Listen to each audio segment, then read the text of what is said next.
बचा रहे हैं। एक बच्चे का गला खराब हो तो माँ को पता होता है इसका गला खराब है, वह उसे ठंडा पानी नहीं देती।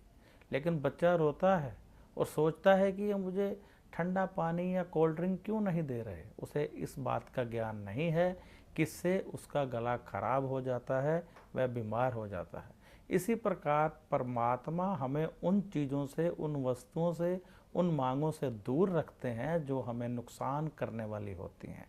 जिन वस्तुओं से हमें नुकसान हो सकता है, हमारे बार बार मांगने पर भी परमात्मा वह वस्तु हमें नहीं देते हैं, उससे दूर रखते हैं।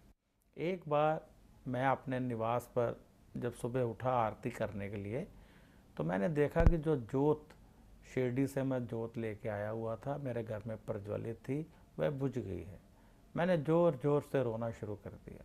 मैं इतने ज़ोर से रोया कि पूरे का पूरा घर जो है उठकर ऊपर आ गया, मेरे पास आ गया।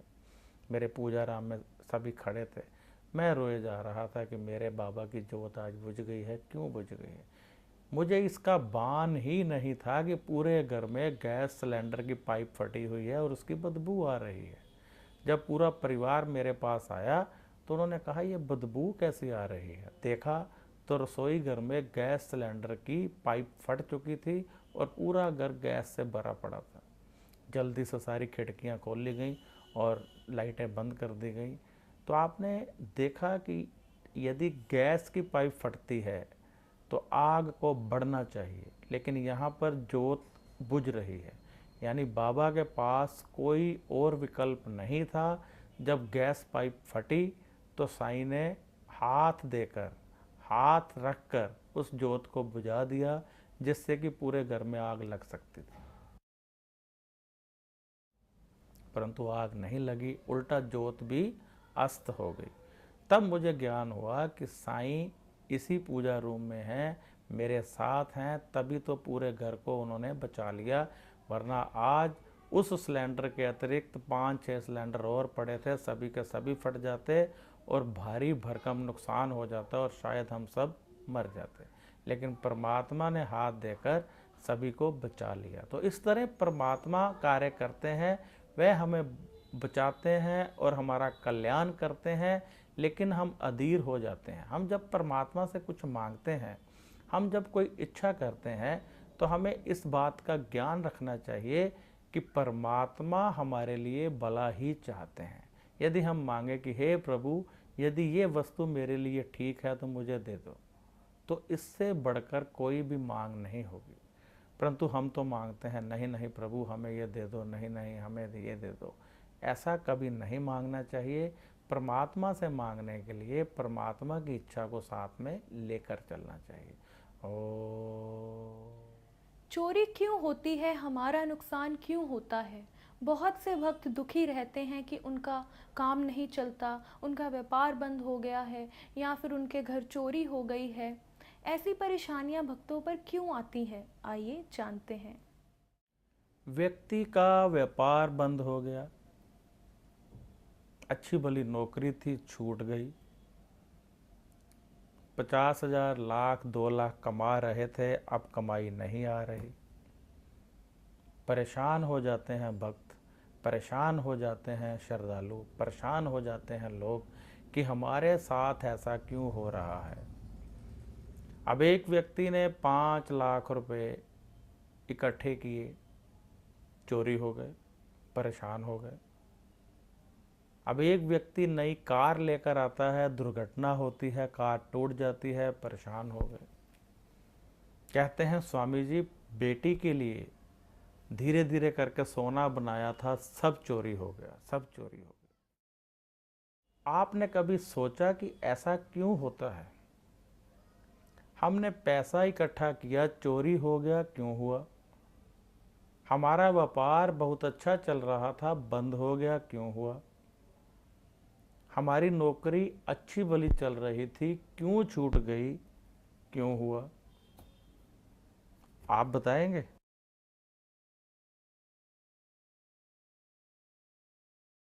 कोई बता सकता है? नहीं।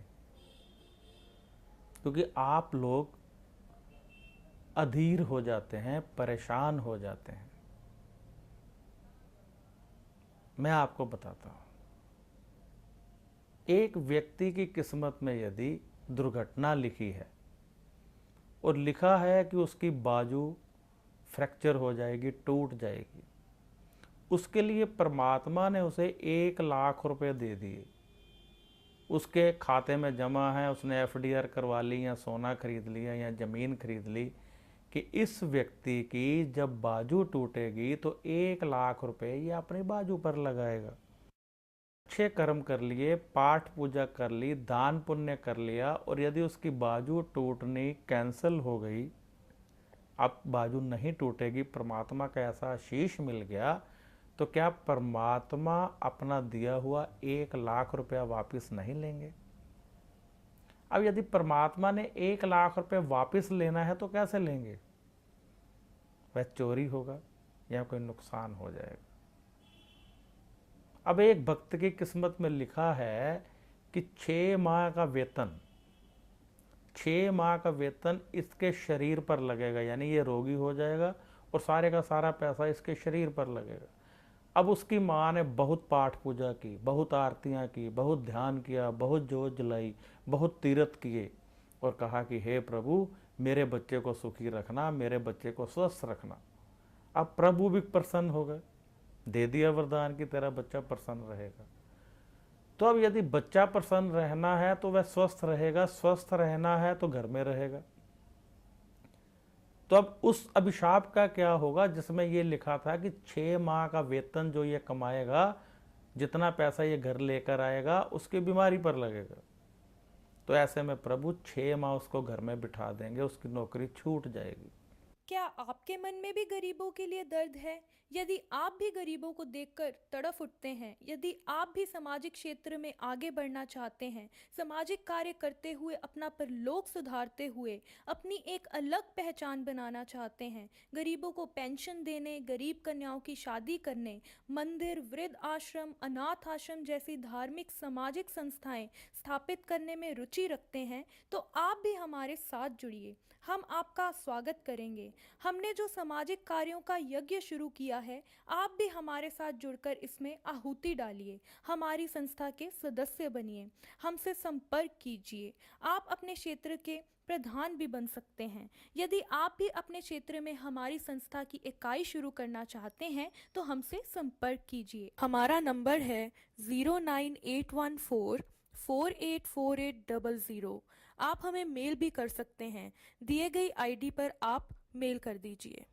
समारोह में कुछ भक्तों ने अपनी तकलीफ़ें लिखकर दी हैं, तो आइए गुरुजी से जानते हैं उनकी समस्याओं के हल। पहली समस्या जो भक्त लिखते हैं उनका लिखना है, मेरे पिता रोगी हैं, डॉक्टर जवाब दे चुके हैं, अधिक से अधिक 2 माह के मेहमान हैं, तो मुझे अधिक से अधिक उनके लिए क्या करना चाहिए? तो आइए जानते हैं गुरुजी से। आपके पिता रोगी हैं, डॉक्टरों ने जवाब दे दिया है, सुनकर मुझे बेहद दुख है। आप पूछना चाह रहे हैं कि आपके पिता के लिए आप अधिक से अधिक क्या कर सकते हैं। राजा परीक्षित के गले में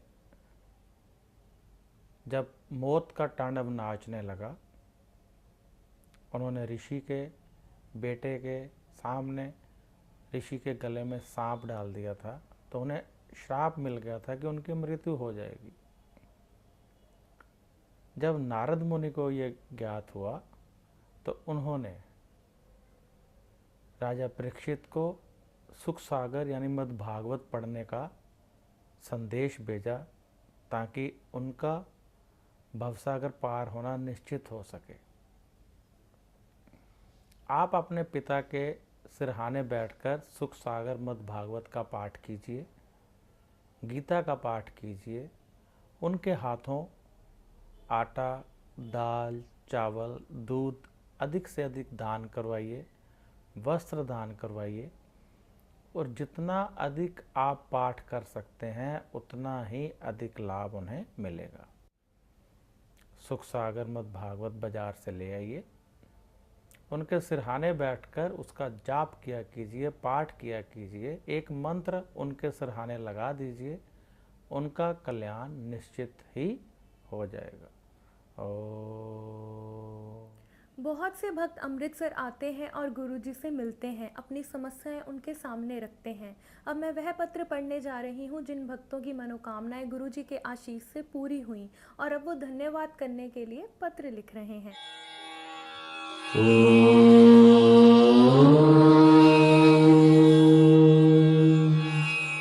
पहला पत्र लीलावती गुड़गांवा से लिखते हैं कि बेटी की शादी के लिए हमारे पास पैसे नहीं थी। हमने गुरुजी के चरणों में अपना दुख रखा। गुरुजी ने मुस्कुराते हुए कहा कि एक फूल अपने लॉकर में रखो। वह रखते ही हमारे रिश्तेदार आगे आ गए और बेटी की शादी खूब अच्छे से हो गई। हम खूब खुश हैं।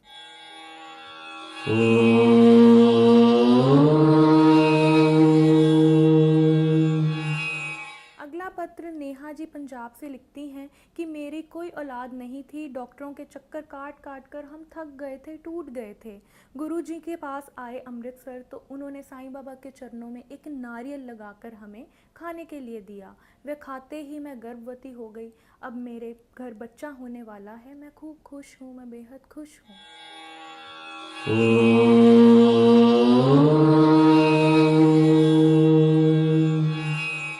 अगला पत्र लिखते हैं केवल अमृतसर से। इनका लिखना है कि मैं आर्थिक तंगी में रहता था। गुरुजी की कृपा से आज मेरे पास सब कुछ है, कार है, बंगला है। मैं बहुत खुश हूँ और गुरुजी का धन्यवाद करना चाहता हूँ।